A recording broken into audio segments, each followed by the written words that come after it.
Perkenalkan, nama saya Lydia Esmeralda Ratuke, NIM 2024-11-0059, semester 4 kelas A, Program Studi Ilmu Hukum, Fakultas Hukum dan Sosial Humaniora Universitas Flores.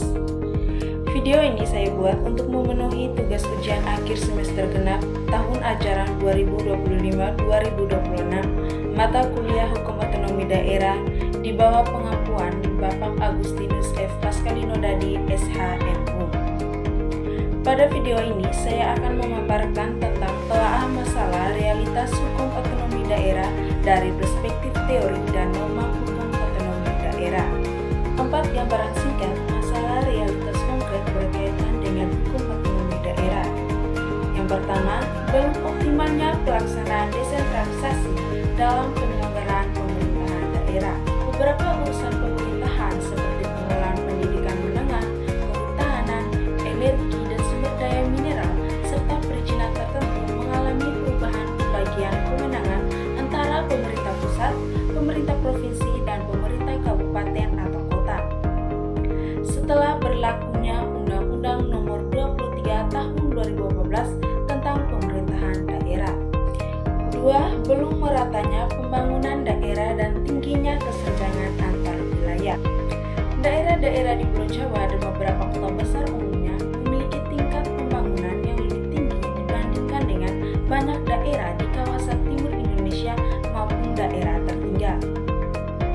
Kesenjangan tersebut tercermin dari perbedaan akses terhadap jalan yang layak, fasilitas kesehatan, layanan pendidikan, jaringan transportasi, serta kemampuan fiskal daerah. 3. Masih lemahnya pengawasan terhadap pemungutan pajak dan retribusi daerah. Sebagai respon atas kelemahan pengawasan dan pengelolaan pajak daerah yang telah lama berlangsung, Provinsi NTT baru-baru ini memperbarui regulasinya dengan menerbitkan Peraturan Daerah Nomor 1 Tahun 2024 tentang pajak daerah dan retribusi daerah. Perda tersebut mengatur secara komprehensif mulai dari pemungutan pajak dan retribusi, pemberian fasilitas, kerahasiaan data wajib pajak, insentif pemungutan, hingga ketentuan pidana bagi pelanggar. 4. Rendahnya kemandirian fiskal daerah akibat ketergantungan pada transfer pemerintah pusat.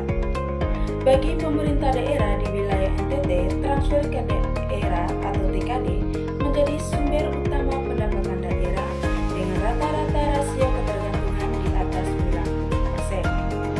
Dana alokasi umum atau DAU merupakan komponen terbesar dalam struktur TKD di NTT, mencakup sekitar 64,05% dari total TKD tahun 2026 sebesar 21,48 triliun rupiah. Komposisi ini menyiratkan tingginya ketergantungan pemerintah daerah NTT pada dana transfer untuk membiayai belanja operasional rutin seperti gaji ASN dan kegiatan pemerintahan sehari-hari. Di beberapa provinsi seperti NTT, rasio kemandirian fiskal masih berada di bawah angka 10%, sehingga hampir seluruh belanja publik bergantung pada TKD dari pemerintah. Berikutnya, gambaran umum tentang 4 gagasan yang dipakai untuk menganalisis masing-masing dari 4 masalah tersebut berbasis materi kuliah hukum otonomi daerah. Yang pertama, gagasan desentralisasi dan bentuk negara. Desentralisasi merupakan penyerahan kewenangan pemerintahan oleh pemerintah pusat kepada daerah otonom untuk mengatur dan mengurus urusan pemerintahan dalam sistem negara kesatuan Republik Indonesia.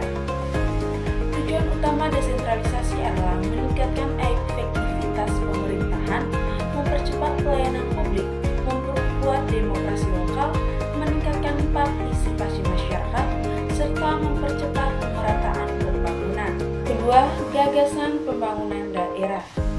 Pembangunan daerah merupakan bagian integral dari pembangunan nasional yang dilaksanakan berdasarkan prinsip otonomi daerah dan desentralisasi. Tujuan pembangunan daerah adalah meningkatkan kesejahteraan masyarakat melalui peningkatan pelayanan publik, pemerataan pembangunan, pertumbuhan ekonomi, pengurangan kemiskinan, dan peningkatan daya saing daerah. Gagasan yang ketiga yaitu pajak dan retribusi daerah. Pajak daerah dan retribusi daerah merupakan salah satu sumber utama pendapatan asli daerah atau PAD yang memiliki peran penting dalam mendukung penyelenggaraan pemerintahan daerah serta pembiayaan pembangunan.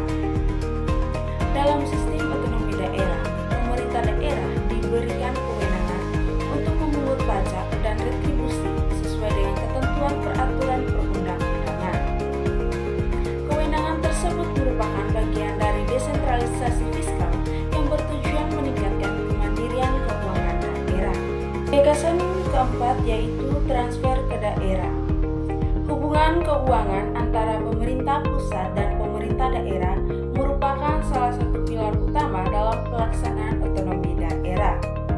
Pemberian kewenangan kepada daerah melalui desentralisasi harus diikuti dengan pemberian sumber pendanaan yang memadai agar daerah mampu menjalankan urusan pemerintahan yang menjadi kewenangannya.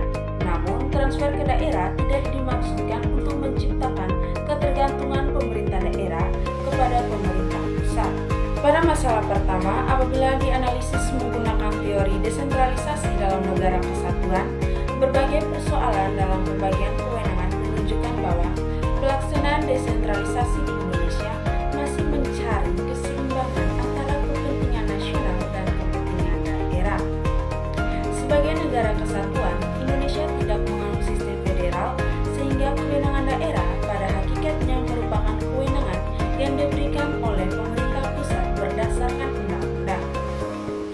Perubahan pembagian urusan pemerintahan melalui Undang-Undang Nomor 23 Tahun 2014 menunjukkan bahwa pemerintah pusat berupaya meningkatkan efektivitas penyelenggaraan pemerintahan dengan menempatkan urusan tertentu pada tingkat pemerintahan yang dinilai paling mampu melaksanakannya.